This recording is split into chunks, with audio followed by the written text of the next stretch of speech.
দল বা ব্যক্তির নয়, জুলাই আন্দোলনের কৃতিত্ব জনগণের, বললেন প্রধানমন্ত্রী। জ্বালানি সংকট সমাধানের চেষ্টা করছে সরকার।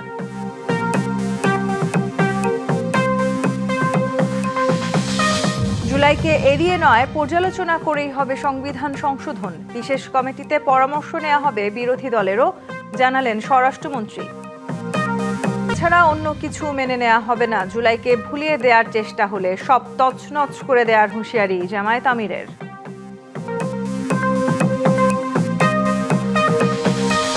শেখ হাসিনা দেশে আসলে আইন অনুযায়ী রায় কার্যকর হবে। নয়াদিল্লিতে হাসিনার ভার্চুয়াল সভার সাথে ভারত সরকারের সম্পৃক্ততা নেই, জানালেন জয়সওয়াল। জুলাই গণঅভ্যুত্থান দিবস উপলক্ষে সারা দেশে নিরাপত্তা জোরদার। পুলিশের গোয়েন্দা নজরদারি, নাশকতা ঠেকাতে নেওয়া হয়েছে বিশেষ ব্যবস্থা। জুলাই আন্দোলনের কৃতিত্ব কোনো একক দলের নয়, এর কৃতিত্ব সর্বস্তরের জনগণের। এই কথা বলেছেন প্রধানমন্ত্রী তারেক রহমান। রাজধানীতে এক আলোচনায় যোগ দিয়ে তিনি আরও বলেন, বিএনপি কখনো জনগণকে একা ফেলে যায়নি। জ্বালানি খাতে দুরবস্থার জন্য পতিত সরকারের লুটপাটকে দায়ী করে গ্যাস সংকট সমাধানে দ্রুত পদক্ষেপের কথাও জানান সরকার প্রধান। ভঙ্গুর অর্থনৈতিক অবস্থা সহ বিপর্যস্ত শিক্ষা, স্বাস্থ্য ও প্রশাসনিক ব্যবস্থা সচল করতে তার সরকার কাজ করছে বলেও উল্লেখ করেন প্রধানমন্ত্রী। জুলাই অভ্যুত্থানের 2 বছর পূর্তি উপলক্ষে মঙ্গলবার রাজধানীর ফার্মগেট কৃষিবিজ্ঞান ইনস্টিটিউটে গণতন্ত্র আদায়ে 17 বছরের অনিবার সংগ্রাম ও রক্ত ঝরা জুলাই জাগরণ শীর্ষক আলোচনা সভার আয়োজন করে বিএনপি। বাংলাদেশ প্রধান অতিথির বক্তব্যে দলের চেয়ারম্যান ও প্রধানমন্ত্রী তারেক রহমান বলেন, জুলাই আন্দোলনের কৃতিত্ব কোনো ব্যক্তি বা একক দলের নয়, এ কৃতিত্ব সর্বস্তরের জনগণের। জুলাই আন্দোলন আমরা দেখেছি বিভিন্ন সময় মানুষকে বিভ্রান্ত করার জন্য বিভিন্ন জন বিভিন্ন কথা বলেছে। আমরা আমাদের অবস্থান থেকে পরিষ্কারভাবে সাফ বলে দিয়েছি, এই জুলাই আন্দোলনের সফলতার ক্রেডিট এই দেশের সর্বস্তরের জনগণের। এটি কোনো একক ব্যক্তি, একক কোনো দল, রাজনৈতিক দলের এটি কোনো ক্রেডিট নয়। প্রধানমন্ত্রীর বক্তব্যে চলমান গ্যাস সংকট সহ পুরো জ্বালানি খাতের প্রসঙ্গটি গুরুত্ব পায়। দ্রুত এই সংকট সমাধানের পদক্ষেপ তুলে ধরেন তিনি। এই মুহূর্তে জ্বালানির কথাই বলুন, গ্যাসের কথাই বলুন, এই সব ক্ষেত্রে আমরা জানি দেশের বিভিন্ন প্রান্তে বহু মানুষ এই সকল ভোগান্তি পোহাচ্ছেন। এগুলা এই কথাটাও সত্য যে কিভাবে ফাঁসিবাদী স্বৈরাচার এই জ্বালানি খাতটাকে তাদের পকেট ভারী করার একটি খাত হিসাবে তারা এটাকে বিবেচনা করেছিল। পার্শ্ববর্তী দেশ মায়ানমার থেকে গ্যাস আনার জন্য আলোচনা এরই মধ্যে শুরু করেছে। গত সপ্তাহে আমি নিজে প্রাইম মিনিস্টার আনোয়ার ইব্রাহিমের সাথে ফোনে কথা বলেছে যে উনি আমাদেরকে এই ব্যাপারে সহযোগিতা করতে পারেন কিনা, এবং উনি তখন আমাকে ফোনে বললেন যে আমি আগামীকাল কি তাদের সাথে কথা বলছি এবং আমরা দেখব কত দ্রুত বাংলাদেশকে কিভাবে সহযোগিতা করা যায়। ভঙ্গুর অর্থনৈতিক অবস্থা, বিপর্যস্ত শিক্ষা, স্বাস্থ্য ও প্রশাসনিক ব্যবস্থা সচল করতে তার সরকার কাজ করছে বলেও জানান সরকার প্রধান। আমরা অত্যন্ত একটি ভঙ্গুর অর্থনীতি পেয়েছি, আমরা দেখতে পেলাম আমরা একটি ভঙ্গুর স্বাস্থ্য ব্যবস্থা পেয়েছি, আমরা দেখলাম আমরা একটি ভঙ্গুর প্রশাসন, বিভাজিত প্রশাসন আমরা পেয়েছি, ডিজাস্টার্স একটি শিক্ষা ব্যবস্থা। অর্থাৎ একটি রাষ্ট্রের যতগুলো ব্যবস্থা থাকে প্রত্যেকটি ব্যবস্থা বিধ্বস্ত অবস্থায় আমরা পেয়েছি। সরকার 17 তারিখ থেকে সরকার পরিচালনার দায়িত্ব আমরা পালন শুরু করলাম। 2 সপ্তাহ না যেতেই শুরু হলো মধ্যপ্রাচ্য পরিস্থিতি, যে সেই পরিস্থিতি আমরা কিভাবে চেষ্টা করেছি আমরা ম্যানেজ করার জন্য। জুলাই আন্দোলনের শহীদ ও আহত পরিবার এবং জুলাই যোদ্ধাদের পাশে থেকে সামনের দিকে এগিয়ে যাওয়ার শপথও নেন তারেক রহমান। জুলাই আন্দোলনে যারা ক্ষতিগ্রস্ত হয়েছেন আমরা তাদের সাথে আছি। Anwar Hossain, DBC news, Dhaka. অংশীজনদের সাথে আলোচনা করে সংবিধান সংশোধনের কাজ চলবে। জুলাই জাতীয় সনদ সামনে রেখে পর্যালোচনা করা হবে সংবিধানের পুরো কাঠামো, তবে অক্ষুণ্ণ থাকবে মূলনীতি। এ বিষয়ে গঠন করা বিশেষ কমিটিতে বিরোধী দলের সদস্যরা যোগ না দিলেও বাইরে তাদের পরামর্শ নেওয়া হবে। মঙ্গলবার কমিটির প্রথম বৈঠক শেষে জানানো হয় এসব তথ্য। মঙ্গলবার প্রথম বৈঠকে বসে সংবিধান সংশোধনে গঠন করা বিশেষ কমিটি। জাতীয় সংসদ ভবনের ক্যাবিনেট কক্ষে এই বৈঠকে আলোচনা হয় জুলাই অভ্যুত্থান ও শহীদদের আকাঙ্ক্ষা বাস্তবায়নে সংবিধানে প্রয়োজনীয় সংস্কারের বিষয়ে। ঠিক করা হয় কমিটির কর্মপরিকল্পনা।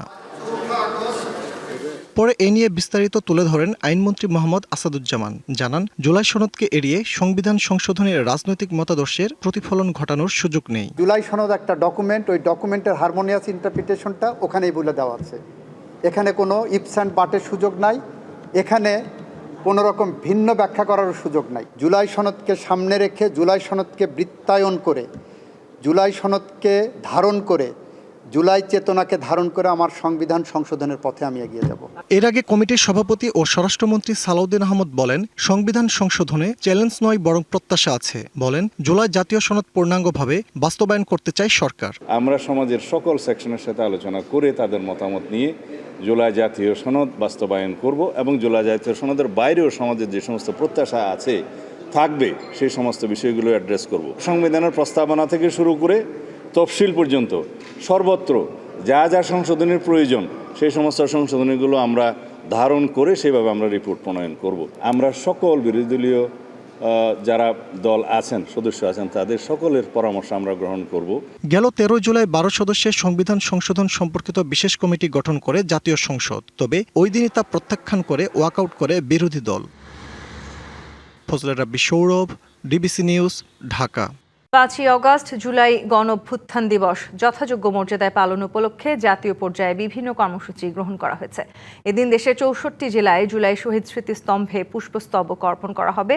মঙ্গলবার সরকারি এক তথ্য বিবরণীতে বলা হয়, দিবসটি উপলক্ষে সংবাদপত্রগুলোতে বিশেষ নিবন্ধ, সাহিত্য সাময়িকী ও কোরপত্র প্রকাশ করা হবে। সকাল 9টায় জুলাই গণঅভ্যুত্থান স্মৃতি জাদুঘর উদ্বোধন করবেন প্রধানমন্ত্রী তারেক রহমান।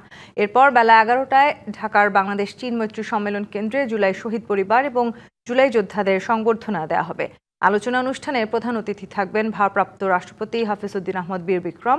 এছাড়া সব শিক্ষা প্রতিষ্ঠানে রচনা, আবৃত্তি ও চিত্রাঙ্কন প্রতিযোগিতার আয়োজন করা হবে। এদিকে দিবসটি উপলক্ষে রাজধানীর আইনশৃঙ্খলা পরিস্থিতি স্বাভাবিক রাখতে নিশ্চিদ্র নিরাপত্তা ব্যবস্থা নিয়েছে ঢাকা মেট্রোপলিটন পুলিশ।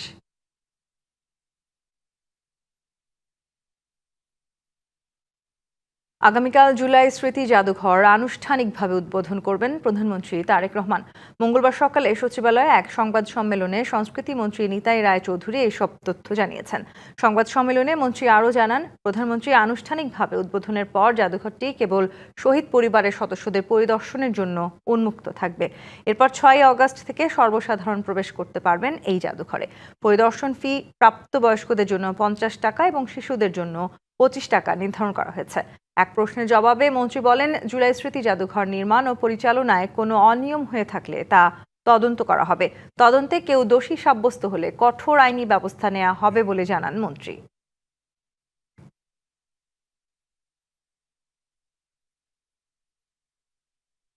আগামীকাল 5 তারিখে সকাল 9টায় মাননীয় প্রধানমন্ত্রী জুলাই স্মৃতি জাদুঘর শুভ উদ্বোধন ঘোষণা করবেন। উদ্বোধন শেষে এসে আমাদের আলোচনা সভা। জগন্নাথ বিশ্ববিদ্যালয়ের পর রাজধানীর বকশীবাজারে ঢাকা আলিয়া মাদ্রাসার সামনে ছাত্রদল ও ছাত্র শিবিরের নেতাকর্মীদের দফায় দফায় সংঘর্ষের পর থমথমে পরিস্থিতি বিরাজ করছে। এ নিয়ে আরও জানাতে সরাসরি যুক্ত হচ্ছেন সহকর্মী আরিফুল ইসলাম।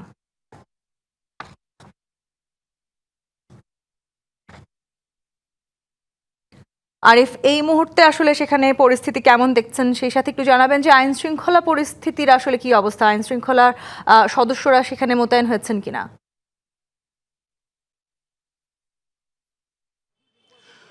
তনি শেষ প্রশ্নের উত্তর দিয়ে শুরু করতে চাই। আইন শৃঙ্খলা পরিস্থিতি আমরা কিন্তু দেখেছি সন্ধ্যার পর থেকেই ব্যাপক তৎপরতা শুরু করেছে, শুধু সন্ধ্যার পর থেকে না, 4টার পর থেকে।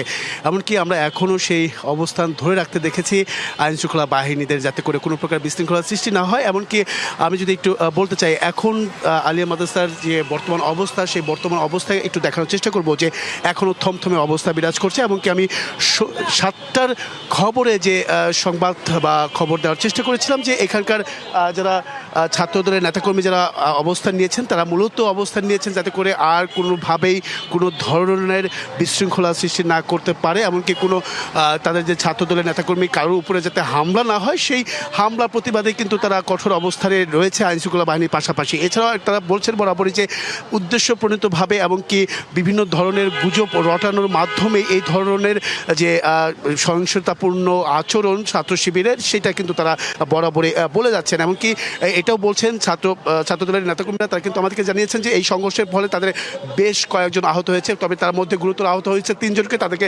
মেডিকেলে ভর্তি করা হয়েছে। এছাড়া যাতে করে ছাত্র শিবিরের কেউ যাতে করে আর পুনরাবৃত্তি না হয় এই ধরনের ঘটনা, সেই ঘটনার রেশ ধরেই কিন্তু ক্যাম্পাসে অবস্থান করছে, ক্যাম্পাসের প্রধান ফটকের বাইরেও তারা অবস্থান করছেন। আমরা এর আগে যেটা আপনার সঙ্গে কথা বলার ঠিক কিছুক্ষণ আগ মুহূর্তে আমরা দেখেছি, আমরা শব্দ শুনেছি, বিভিন্ন ককটেল বিস্ফোরণে কয়েক দফায় বিস্ফোরণ হয়েছে, সেইটাও কিন্তু আমরা দেখেছি। এছাড়া এখানে যারা সাধারণ শিক্ষার্থী রয়েছিল ক্যাম্পাসের মধ্যে, সেই সাধারণ শিক্ষার্থীরা তারা কিন্তু বের হয়ে গেছেন এবং কি তারা নিরাপদ আশ্রয় নিয়েছেন। এছাড়াও পাশাপাশি আমরা দেখানোর চেষ্টা করছি যে এখানে যারা অবস্থান করছে, একটু আপনারা কেন এখানে অবস্থান করছেন এখন? আমাদের ব্যাগ হইতে সব কিছু হচ্ছে আমাদের রুমে, সার্টিফিকেট এগুলোর জন্য আমাদেরকে অ্যাটলিস্ট কিছুক্ষণ সময় দিলেও আমাদের জন্য ভালো হয়, যেন আমার সবগুলো নিয়ে আপাতত এগুলো আমাদের কাছে থাকে, কারণ আপাতত হলে ঢুকেও তো যাইতেছে না কোনোভাবে। কিছু শিক্ষার্থীরা তারা বলছিলেন যে আগামীকাল বা পরশু দিন তাদের পরীক্ষা, সেটা নিয়েও কিন্তু অনেকটা দুশ্চিন্তার মধ্যে আছেন। এই দেখতে পাচ্ছেন যে প্রধান ফটকটি সেটা কিন্তু আসলে ভেঙে ফেলা হয়েছে, এই অবস্থায় রয়েছে। পাশাপাশি এই ক্যাম্পাসের যে জানালাগুলো ছিল সেগুলো ভেঙে ফেলা হয়েছে, ইট পাটকেল যে পাল্টা ধাওয়া হয়েছে সেই সংঘর্ষের ফলে। তো এখানে অনেকেই ছাত্রদলের যারা আছেন, নেতাকর্মীরা আছেন, একটু জানতে চাই আপনারা কেন এখানে অবস্থান নিয়েছেন একটু। আমরা এই জায়গায় অবস্থান কর্মসূচিতে আছি। অবস্থান করার মূল উদ্দেশ্য হলো আমাদেরই সহযোদ্ধা এবং আমাদেরই ভাই যারা আমাদের আলিয়া মাদ্রাসায় রানিং স্টুডেন্ট, তো তাদেরকে আজকে এই 71-এর পাতাত্তারা আজকে আমাদের ভাইদেরকে আহত করছে, রক্তাক্ত করেছে। আমাদের আলিয়া মাদ্রাসা বিকেলে বা সন্ধ্যার যে ঘটনাটি হয়েছে ধাওয়া পাল্টা হয়েছে, এটা যাতে করে আর পুনরাবৃত্তি না হয়, হ্যাঁ এটার জন্য আমরা যে এর পুনরাবৃত্তি আমরা যেন আর না দেখি, না হয়, এটার জন্যই আমাদের অবস্থান। আমরা চাই আমাদের এই আলিয়া মাদ্রাসায় শান্তি শৃঙ্খলা ফিরে আসুক। অসংখ্য ধন্যবাদ। তনি, শুনছিলেন আসলে সবাই কিন্তু যার অবস্থান থেকে তারা কিন্তু তৎপর রয়েছে, এবং কি শুধুমাত্র যে ছাত্রদলের নেতাকর্মী তা কিন্তু নয়, রয়েছে আইন শৃঙ্খলা বাহিনী। এখন তারা একটা আশঙ্কা করছেন যে ছাত্র শিবির আবার পুনরাবৃত্তি করতে পারে এবং কি বড় ধরনের সংঘবদ্ধ হয়ে তারা কোনো ধরনের আক্রমণ করতে পারে, এই আশঙ্কা থেকে কিন্তু তারা এখানে অবস্থান করছেন। তো এই ছিল তনি এখান থেকে সবশেষ। তনি, আরিফ, ধন্যবাদ আপনাকে। দর্শক, আমাদের আরেক সহকর্মী সানি এই মুহূর্তে আছেন জগন্নাথ বিশ্ববিদ্যালয়ের পর ঢাকা কলেজের ছাত্রদল এবং ছাত্র শিবিরের নেতাকর্মীদের মধ্যে যে উত্তেজনা দেখা দেয় সেই খবর জানাতে আমরা চলে যেতে চাই ঢাকা কলেজের সামনে সহকর্মী সানি আহমেদের কাছে। সানি, এখন আসলে আপনি পরিস্থিতি কেমন দেখছেন, আইন শৃঙ্খলা পরিস্থিতি কেমন দেখছেন? থমথমে পরিবেশ বিরাজ করছে বলে আমরা শুনছি, নতুন করে কোনো আসলে সংঘাত সংঘর্ষের আশঙ্কা আছে কিনা?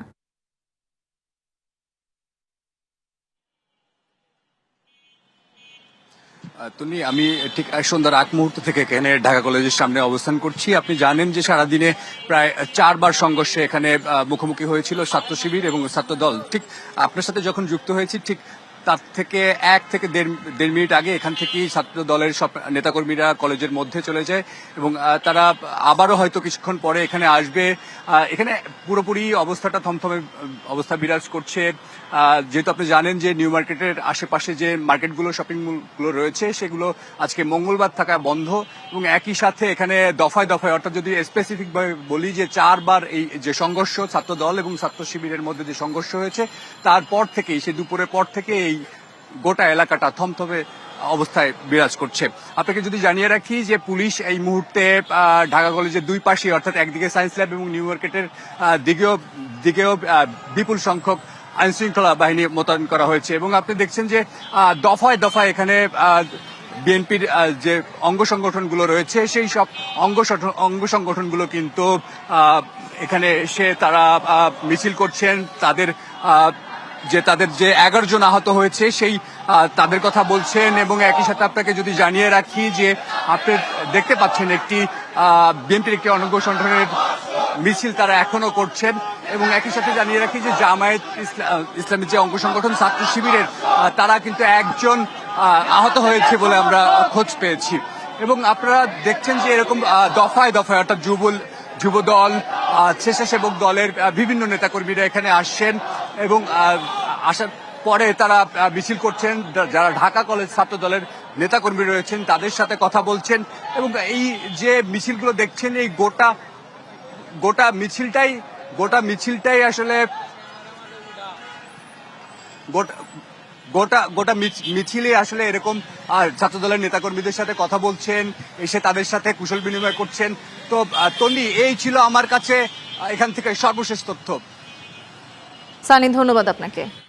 বেগম রোকেয়া বিশ্ববিদ্যালয়ে ছাত্রদল ও ইসলামী ছাত্র শিবিরের নেতাকর্মীদের মধ্যে ধাওয়া পাল্টা ধাওয়ার ঘটনায় 5 সদস্যের তদন্ত কমিটি গঠন করেছে বিশ্ববিদ্যালয় প্রশাসন। মঙ্গলবার রেজিস্ট্রার দপ্তর থেকে জারি করা এই অফিস আদেশে তথ্য জানানো হয়। আগামী 7 কর্মদিবসের মধ্যে তদন্ত প্রতিবেদন জমা দিতে কমিটিকে নির্দেশ দেওয়া হয়েছে। তদন্ত কমিটির আহ্বায়ক জনসংযোগ, তথ্য ও প্রকাশনা বিভাগের পরিচালক মাসুদ রানাকে এবং সদস্য সচিব সহকারী প্রক্টর আব্দুল্লাহ আল মাহবুব। এদিকে ছাত্রদল ও ছাত্র শিবিরের পাল্টাপাল্টি বিক্ষোভ কর্মসূচি ঘিরে আজও থমথমে ক্যাম্পাস। 144 ধারা জারি করতে স্থানীয় প্রশাসনের কাছে আবেদন করেছে বিশ্ববিদ্যালয় প্রশাসন। উপাচার্য জানিয়েছেন, একটি মহল বিশ্ববিদ্যালয়কে অস্থিতিশীল করার চেষ্টা করছে। ঘটনার প্রকৃত কারণ উদ্ঘাটনে তদন্ত কমিটি নিরপেক্ষভাবে কাজ করবে এবং প্রতিবেদনের ভিত্তিতেই প্রয়োজনীয় ব্যবস্থা নেওয়া হবে। এই তদন্ত এবং ফুটেজ দেখে সাক্ষ্য প্রমাণের মাধ্যমে আমরা তাদেরকে শনাক্ত করতে চাই এবং পরবর্তীতে আমরা সিন্ডিকেটের মাধ্যমে আইনানুগ ব্যবস্থা নেব। সবাই তাদের রাজনীতি করুক, কিন্তু যাদের নিজেদের মধ্যে যেন সংঘর্ষে জড়িয়ে না পড়ি, আমরা যেন তৃতীয় পক্ষকে এখানে আবির্ভাব করার সুযোগ না দিই। ছাত্রদল ও ছাত্র শিবিরের পাল্টাপাল্টি বিক্ষোভ কর্মসূচি ঘিরে থমথমে বেগম রোকেয়া বিশ্ববিদ্যালয়। সেখানে আছেন সহকর্মী মাজেদ মাসুদ, আমরা সরাসরি যুক্ত হচ্ছি তার সাথে। মাজেদ, রংপুর বিশ্ববিদ্যালয় এখন আসলে কি অবস্থা? প্রশাসনের কাছে 144 ধারা জারির জন্য আবেদন করেছে বিশ্ববিদ্যালয় কর্তৃপক্ষ, সেসব বিষয়ে একটু বিস্তারিত জানাবেন আমাদের।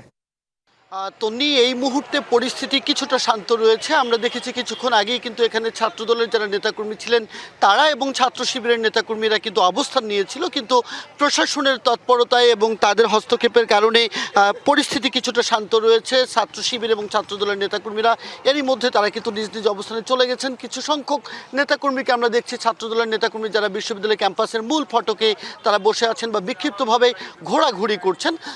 সেদিক থেকে উত্তেজনাকর পরিবেশ আমাদের চোখে প্রতীয়মান হচ্ছে না।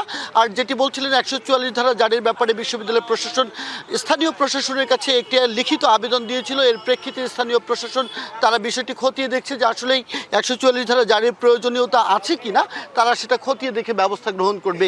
এর আগে আমরা দেখেছি বিকেলবেলা কিন্তু ছাত্র দলের পক্ষ থেকে আবু সাইদ চত্বরে তারা একটি কর্মসূচি পালন করেছে। রাজাকারদের মুখে জুতা নিক্ষেপ কর্মসূচি এবং বিক্ষেপ কর্মসূচি পালন করেছে। অন্যদিকে কারমাইকেল কলেজ অর্থাৎ লালবাগ এলাকা থেকে ছাত্র শিবির একটি বিক্ষোভ মিছিল নিয়ে তারা নগরীর শাপলা চত্বর এলাকায় গিয়েছিল এবং সেখানে গিয়ে তারা বিক্ষোভ সমাবেশ করেছে।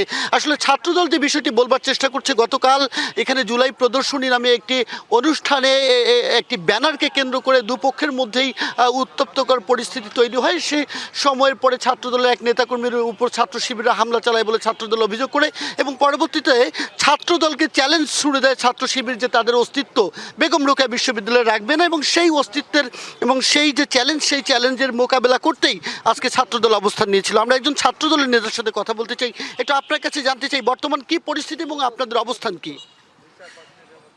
আমরা ছাত্রদল শিক্ষার্থী বন্ধু রাজনীতি করি এবং শিক্ষার্থীদের নিয়েই কল্যাণের কাজ করি, কিন্তু গতকাল ছাত্র শিবির বিশ্ববিদ্যালয়ে একটি প্রোগ্রামে রাজাকারদের ব্যানারে উঠিয়েছে, গোলাম আজম নিজামী, কাদের মোল্লার ছবি উঠেছে এবং তারা মুক্তিযুদ্ধকে খাটো করেছে এবং সেখানে তারা কথা বলে, তাদের সাথে কথা বলে ব্যানারটা নামানোর কথা বললে তারা কিন্তু বাকবিরমে উগ্রতা দেখায় এবং বহিরাগত সন্ত্রাসীদের বাড়া করে নিয়ে এসে এই বিশ্ববিদ্যালয়ের শিক্ষার্থীদের উপর আক্রমণ করে, ছাত্রদলের উপর আক্রমণ করে। আপনারা জানেন লালমাটিয়া এমপি ক্যান্ডিডেট হারুন, সে কিন্তু অস্ত্রসহ এখানে এসেছিল, তাদের সাথে বিশ্ববিদ্যালয়ের শিক্ষার্থী না, এবং এরকম জামাতের প্রত্যেকটা নেতাকর্মী বিশ্ববিদ্যালয়ের মধ্যে ঢুকেছিল।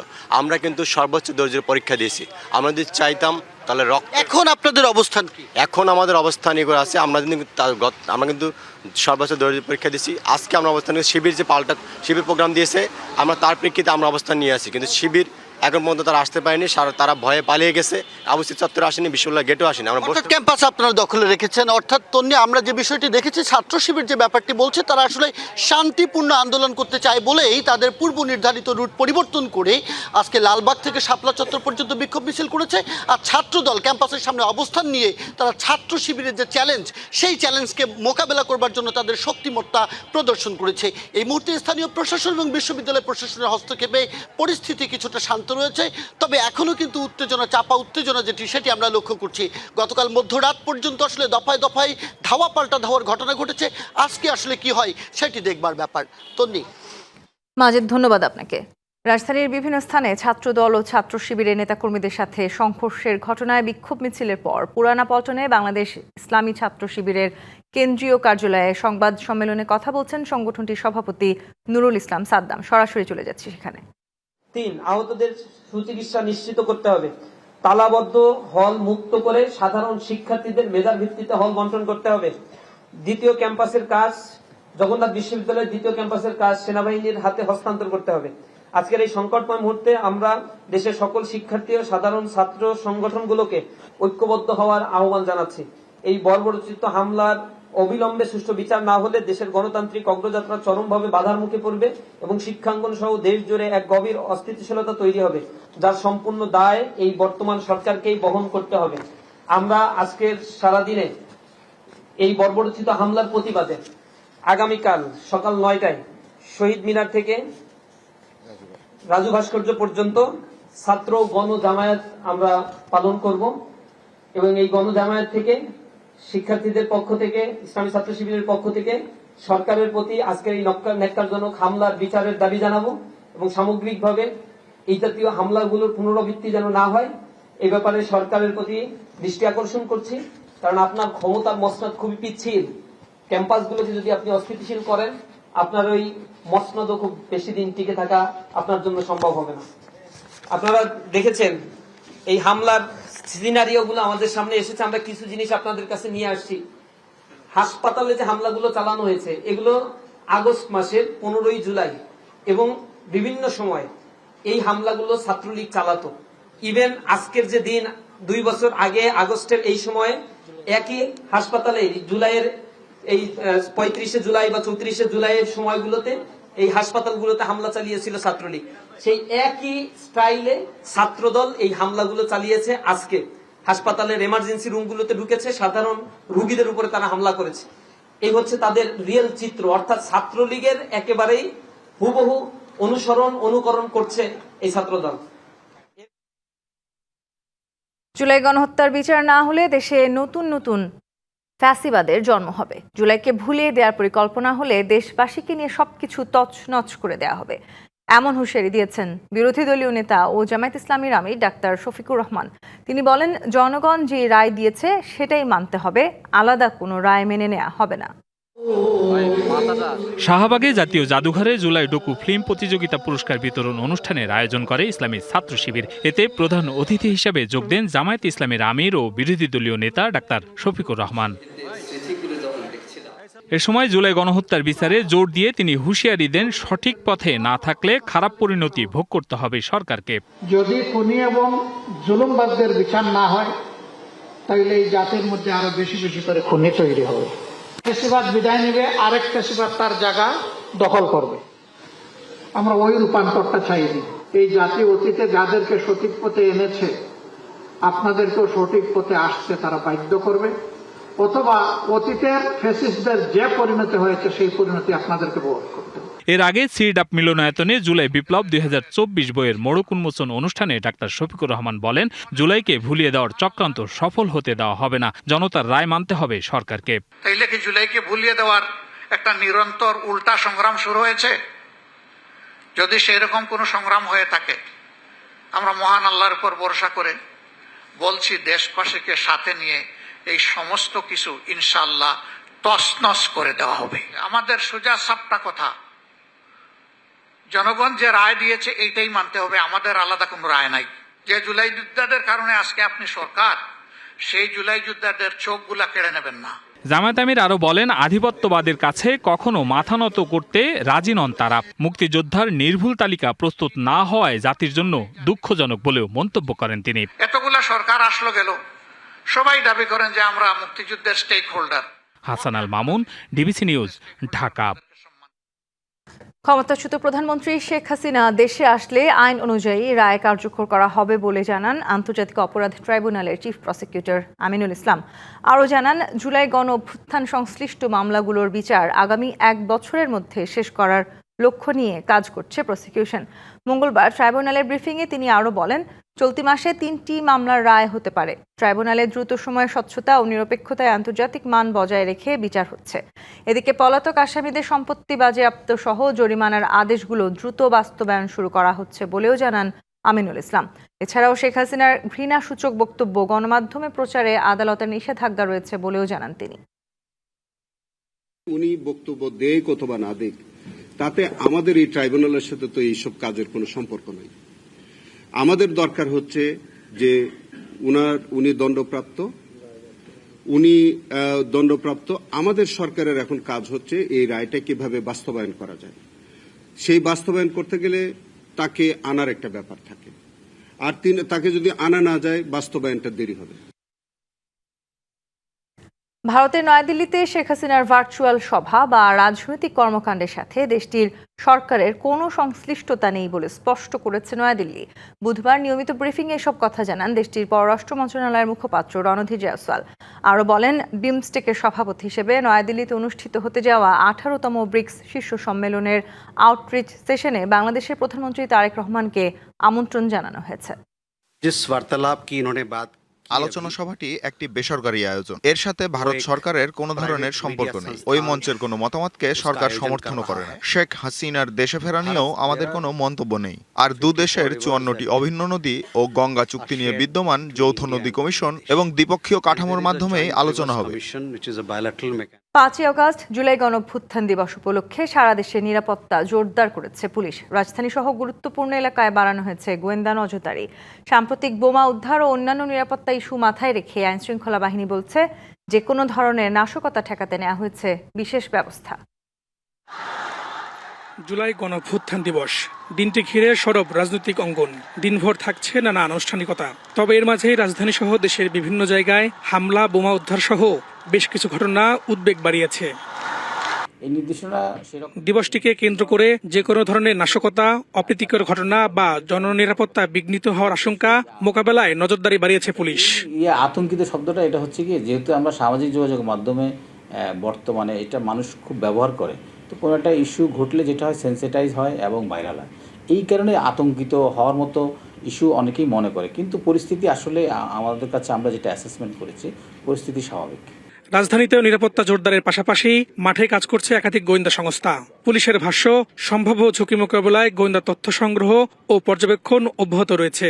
আমরা এখন পর্যন্ত দেখতেছি না, কিন্তু যেহেতু 5ই আগস্ট আমাদের একটা দিন, গুরুত্বপূর্ণ দিন, আর ঢাকা মেট্রোপলিটন পুলিশের তরফ থেকে যতটুকু নিরাপত্তার ব্যবস্থা নেওয়া দরকার নিয়েছে। আপনি জানেন যে কালকে বিভিন্ন জায়গায় বিভিন্ন প্রোগ্রাম আছে। যে কোনো অনুষ্ঠান থাকলে আমরা তো নিরাপত্তা ব্যবস্থা গ্রহণ করে থাকি। তবে 5ই আগস্টকে কেন্দ্র করে এখন পর্যন্ত কোনো সুনির্দিষ্ট নিরাপত্তা হুমকির তথ্য নেই বলে জানিয়েছে পুলিশ। এরপরও যে কোনো পরিস্থিতি মোকাবেলায় প্রস্তুত রয়েছে আইন শৃঙ্খলা বাহিনী। না, ওরকম সুনির্দিষ্ট কোনো নাই, ইনফরমেশন নাই। তবে আমরা বরাবরের মতো যেটা আমি আশ্বস্ত করছি মহানগরবাসীকে, যে আমরা সতর্ক আছি। Farhaduzzaman, DBC news, Dhaka. বাংলাদেশ সফররত মালয়েশিয়ার দলের বিপক্ষে এইচপি টিমের হয়ে খেলবেন সাব্বির রহমান। এর মধ্য দিয়ে আবারও লাল সবুজের জার্সি গায়ে ফিরছেন এই হার্ড হিটার ব্যাটার। মঙ্গলবার সন্ধ্যায় মালয়েশিয়ার বিপক্ষে টি-20 সিরিজের জন্য দল ঘোষণা করেছে বিসিবি। যথারীতি 15 জনের স্কোয়াডে আছেন সাব্বির রহমান ছাড়াও শামীম পাটোয়ারি, আবু হায়দার রনিদের মতো অভিজ্ঞ ক্রিকেটারদের সাথে রয়েছেন আব্দুল গফফার সাকলাইন, মেহরাব হুসাইনের মতো উদীয়মান ক্রিকেটাররা। 2 ম্যাচের টি-20 মাঠে গড়াবে আগামী 8 ও 10 আগস্ট। ডিবিসি সংবাদে এই ছিল এখনকার মতো। ডিবিসি নিউজের সংবাদগুলো পড়তে ভিজিট করুন dbcnews.tv আর ভিজিট করুন ডিবিসি নিউজের ফেসবুক পেজ এবং ইউটিউব চ্যানেল। ডিবিসির সঙ্গেই থাকুন।